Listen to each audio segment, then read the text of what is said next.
भारतवर्ष में अगले दिनों बड़ी बड़ी क्रांतियाँ खड़ी होंगी और उनका किसी को नेतृत्व करना चाहिए।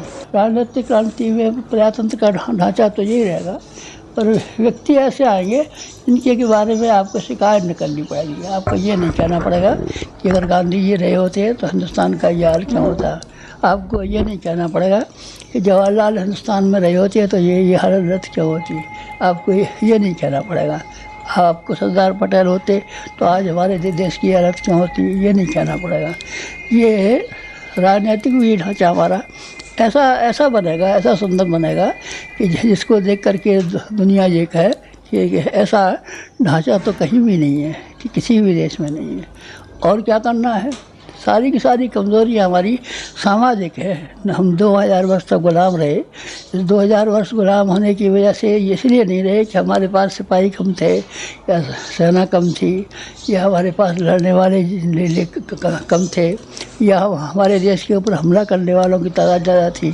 नहीं, ये बात है नहीं थी। केवल एक ही बात थी कि हमारा सामाजिक ढांचा इतना कमज़ोर था कि उसकी वजह से हम ज़्यादा होते हुए भी कमाने वालों से भी के बीते निकले और 2000 वर्ष तक गुलाम रहे। 2000 वर्ष तक कोई मुल्क गुलाम नहीं रहा है। जापान गुलाम हुआ, इटली गुलाम हुआ, जर्मनी गुलाम हुआ, कई को पिछले विश्व युद्धों में गुलाम होना पड़ा है, पर इतने लंबे समय तक 2000 वर्ष तक कौन गुलाम रहा है, कोई नहीं रहा है। तो क्या कारण था इसका? एक कारण था कि हमारी सामाजिक परिस्थितियाँ बड़ी कमज़ोर थी। सामाजिकता की दृष्टि से हम बड़े छिन्न भिन्न थे, अस्त थे।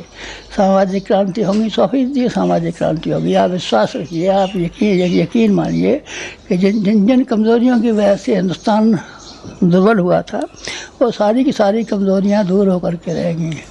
हमारे यहाँ स्त्रियों को घूंघटों में, पर्दों में बंद करके रखा जाता है, तो 70 करोड़ में से 35 करोड़ रह गए। 35 करोड़ तो ऐसे हैं जो एक तरीके से डिब्बे में चिड़िया जिस तरह बैठी रहती है, बकरी बाड़े में बंद बनी रहती है, ऐसी स्थिति है। ये क्रांति बदल जाएगी। स्त्रियाँ पुरुषों के कंधे से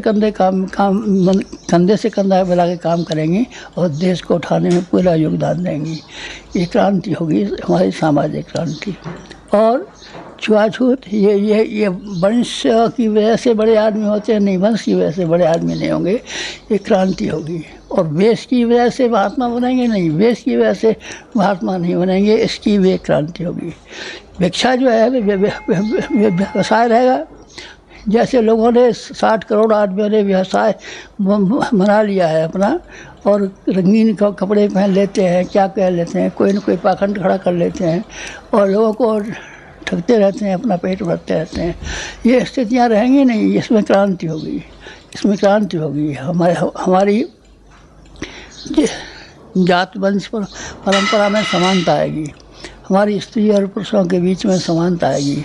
हमारे देश में संत तो होंगे, पर कोई यह आवश्यक नहीं है कि वो पेशेवर हों, भिक्षा व्यवसाय करें तभी हो। जैसे आप में से भी संत हो सकते हैं, आप में से भी महात्मा हो सकते हैं। और कौन सी क्रांतियाँ होंगी? समाचार पत्रों में क्रांति होगी, फिल्मों में क्रांति होगी, साहित्य में क्रांति होगी, शिक्षा में क्रांति होगी, और मजदूरी में भी क्रांति होगी, बेरोज़गारी में भी क्रांति होगी।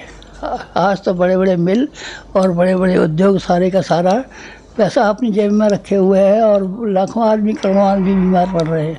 शिक्षा की भी, उसकी भी, उद्योग धंधों की भी ऐसी क्रांति होगी कि बड़े शहर कस्बों में बदल जाएंगे और गांव कस्बों में बदल जाएंगे। बीच की इकाई कस्बों के रूप में होगी। ये बातें हो जाएंगी, बिल्कुल हो जाएंगी, आप यकीन रखिए। मैं कहता तो हूँ आपसे, जो बहकाता हूँ आपको, नहीं बहकाता नहीं, जो मुझे प्रत्यक्ष आँख से दिखाई पड़ रहा है, केवल उसी का जिक्र कर रहा हूँ आपसे, और कोई बात नहीं कह रहा हूँ।